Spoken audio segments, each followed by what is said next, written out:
दोस्तों Las Vegas के अंदर चल रहे CES 2024 के अंदर बहुत सी नई टेक्नोलॉजी देखने को मिल रही है, जहां पर सैमसंग ने transparent micro OLED display show कर दिया है, जो कि कुछ इस तरीके का टोटल 3 दिखाए हैं इन्होंने, जिसमें से 2 थोड़े से टिंटेड हैं। ऐसा लगेगा जैसे कि ब्लैक फिल्म चढ़ी हुई है, लेकिन सभी के डिजाइन फ्रेमलेस है। मतलब ऐसा लगेगा आपको कि सिर्फ शीशा ही तो रखा हुआ है इन्होंने, लेकिन उसमें जो क्लैरिटी देखने को मिल रही है वो काफी ज्यादा अच्छी है। मतलब कि क्या किया इन्होंने कि अपनी ब्राइटनेस काफी ज्यादा बढ़ा दी है कंपेयर टू दूसरे OLED पैनल्स के मुकाबले में। कि ब्राइटनेस बढ़ाने की वजह से हुआ क्या कि जो एम्बिएंट के अंदर लाइट होगी, मान लो आप किसी उजाले वाले जगह के अंदर हो, तो वहां पर शायद आपका डिस्प्ले अगर ब्राइट नहीं हुआ तो कुछ नहीं दिखने वाला आपको, लेकिन इसमें इतनी ब्राइटनेस है कि वहां पर भी ये दिख जाएगा। हालांकि प्राइस का अभी तक बताया नहीं गया है कि प्राइस कितना रखा जाएगा, लेकिन हाँ कुछ इस तरीके का आपको देखने को मिल रहा है इसके अंदर, जहां पर आपको एक्चुअली में लगेगा अगर कोई बड़ा ही माइक्रो OLED डिस्प्ले रख दिया किसी ने आपके सामने और वो हुआ बड़ा और ट्रांसपेरेंट हुआ,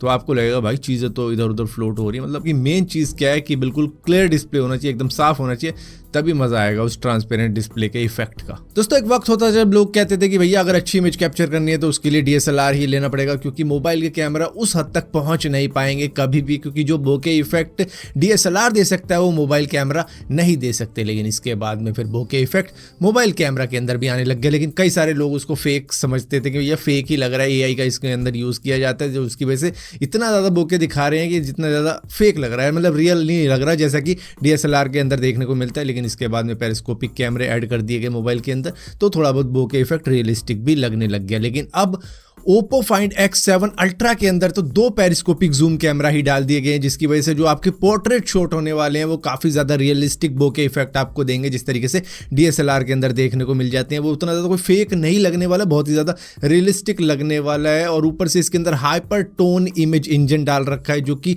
HDR इमेज को और भी ज्यादा इंप्रूव कर देगा। मतलब कि आप बस HDR ऑन करो, उसके बाद में आप कोई फोटोग्राफर हो, कोई एक्सपर्ट हो, उससे कोई मतलब नहीं है, खुद ही कलर करेक्शन कर लेगा। आपको कोई कलर एक्सपर्ट होने की भी जरूरत नहीं है कि भैया आप देखोगे कि ये कलर उधर से मैच नहीं हो रहा, वो कलर ठीक नहीं है, तो इस तरीके की चीजें खुद ही कर देगा। और ऊपर से इसके अंदर 1 इंच का कैमरा सेंसर लगाया गया है सोनी का, और 60,000 से लेकर 80,000 तक का ये इंडिया के अंदर पड़ सकता है। और इसका डिजाइन और लुक्स देखोगे तो सही बताऊं तो अभी तक मुझे ओप्पो का कोई भी फोन समझ आता ही नहीं था, लेकिन इसका डिजाइन देख के लग रहा है कि हाँ भाई ये कुछ लग रहा है देखने में बढ़िया सा। लेकिन हाँ फिर भी ये जो कैमरा का एंगल है वो इसकी वजह अगर इस तरीके से कर देते तो शायद और ज्यादा अच्छा लगता है। इसके अंदर हेजल ब्लेड पोर्ट्रेट मोड भी डाल रखा है, जो कि मतलब और भी ज्यादा कमाल कर देगा। दोस्तों आपको मालूम ही होगा कि US के जो एक्सपोर्ट्स रूल है चाइना को लेके, जहां पर हाई एंड टेक्नोलॉजी अगर चाइना की तरफ जाती है तो उसको पहले डिग्रेड किया जाए, स्लो किया जाए, तभी चाइना की तरफ भेजा जाएगा। उनके पास में कोई भी हाई एंड टेक्नोलॉजी नहीं दी जाएगी, खासतौर पे चिप्स की। अब यहाँ पर जो RTX 4090 का जो चिपसेट है या फिर कह लो GPU है, उसको वो स्लो करके भेजते हैं चाइना की तरफ, जिसकी वजह से वो भी काफ़ी ज़्यादा उदास हो गए। उन्होंने कहा है कि भैया आप भेजो ही मत तुम, क्योंकि जितना स्लो करके तुम भेज रहे हो उससे अच्छा हम खुद का चाइना के अंदर जो GPU बना रहे हैं वो यूज़ कर लें, क्योंकि उसमें और इसमें इतना ज़्यादा कोई डिफरेंस रह नहीं जाता है। कोई 10-20 FPS का डिफरेंस रहता होगा, उसका हम क्या ही करें, तुम अपना अपने पास रखो, हम जो ये बना रहे हैं उसी को यूज़ करके खुश रह लेंगे। और ऊपर से हमें अब अपने ऊपर ही निर्भर रहना पड़ेगा। हम जहाँ तक पहुँच चुके हैं, जैसे कि खुद का इनका स्पेस स्टेशन है, उससे पता लग जाता है कि भैया चाइना केपेबल है, वो कुछ ना कुछ कर ही लेगा। तो उस हिसाब से इन्होंने कहा है कि भैया हमें तुम्हारी ज़रूरत नहीं, अपना ग्राफिक कार्ड अपने पास रखो। डायरेक्टली एनवीडिया को कह दिया है अब यहाँ पर जितना भी नुकसान होगा एनवीडिया तुम झेल लो, US के रूल तुम फॉलो करो, हम अपना ही देख लेंगे। और ऊपर से इनको भी लगता है कि US हम पे नज़र रखता होगा, इसी वजह से तो इन्होंने आईफोन को बैन कर दिया सभी गवर्नमेंट ऑफिशियल्स को यूज़ करने से, कि भैया जिस तरीके से ये हुआवे पे शक करते थे कि हुआवे हम पर नज़र रखता है, हुआवे सर्वेलेंस कर रहा है पूरे US के ऊपर, जितने भी मोबाइल फ़ोन चल रहे हैं हुआवे के, तो उसको पूरी तरीके से बैन कर दिया था। वही सेम चीज़ इनको भी US की तरफ लगती है, तो इसकी वजह से ये भी US के प्रोडक्ट की तरफ कह रहे हैं कि नहीं रहने दो, हम अपना खुद बना लेंगे। जब हम अपना स्पेस स्टेशन बना सकते हैं तो बाकी का काम हम खुद ही कर लेंगे। दोस्तों अक्सर स्मार्टफोन की बिल्ड क्वालिटी चेक करने के लिए लोग ड्रॉप टेस्ट करते हैं उसका। कोई 8 फुट की ऊंचाई से फेंकता है, कोई 10 फुट की ऊंचाई से फेंकता है, कोई 1 मंजिल की ऊंचाई से भी फेंक के देख लेता है, कोई 2 मंजिल की ऊंचाई से भी फेंक के देख लेता है। लेकिन क्या कोई 16,000 फीट की ऊंचाई से फेंक के देखता है कोई फोन?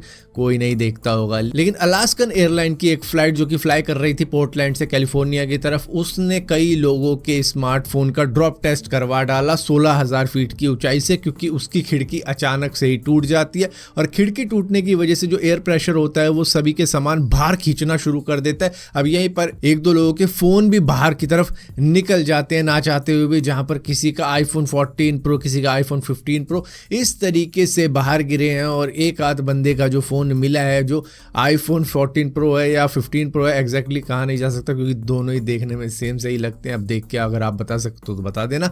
ये बाहर निकलते हैं हवा से और उसके बाद में 16,000 फीट की ऊंचाई से गिरने के बावजूद भी जब इनको सर्च किया जाता है तो ये परफेक्ट कंडीशन के अंदर मिलते हैं। तो इससे इसकी बिल्ड क्वालिटी का भी अंदाज़ा लगाया जा सकता है कि अगर आपका फ़ोन काफ़ी ऊंचाई से गिरता है और रेत के अंदर गिरता है तो उसका कुछ भी नुकसान नहीं होगा। हाँ, अगर कंक्रीट या किसी की बिल्डिंग के ऊपर गिरता है तो या टूटेगा भी फ़ोन और शायद वो फ़ोन भी फिर उसी का हो जाएगा, पतंग की तरह। इंडिया में तो यही रूल है। अच्छा, यहाँ पर फ़ोन की तो बिल्ड क्वालिटी की बात हो गई, लेकिन बात नहीं हो रही है प्लेन की बिल्ड क्वालिटी की। जो बोइंग 737-8 मैक्स जेट है उसके साथ में ऐसा हुआ था कि बीच फ्लाइट के अंदर ही उनकी विंडो ब्लो आउट हो गई, मतलब टूट गई। और यही सेम प्लेन ओन करते हैं मुकेश अंबानी, तो उनके भी दिमाग में आ रहा होगा कि भैया ये कैसे हो सकता है। तो शायद वो भी सोचें कि भैया इसको चेक करवा लिया जाए या फिर चेंज ही कर दिया जाए ये प्लेन को।